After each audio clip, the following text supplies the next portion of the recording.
रस्त्याचा घोटाळा असेल, अनेक असे विषय जे आपल्यासमोर आपण आपल्याच माध्यमातून म्हणजे प्रेसच्या माध्यमातून लोकांसमोर आणले आणि त्या धक्कादायक गोष्टी लोकांसमोर आता ती सत्य परिस्थिती म्हणून दिसायला लागलेली आहे.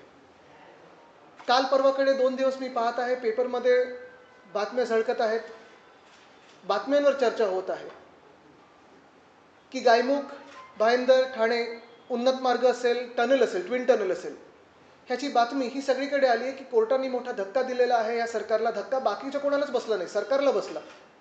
कारण ह्यांचे जे खिशे भरत होते ते आता कापले गेलेले आहेत.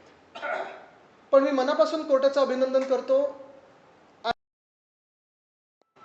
जे L&T कंपनी जी केली त्यांचं देखील अभिनंदन करतो. कारण सहसा कॉन्ट्रॅक्टर एवढी हिंमत कोण करत नाही, लढा देण्याची हिंमत करत नाही.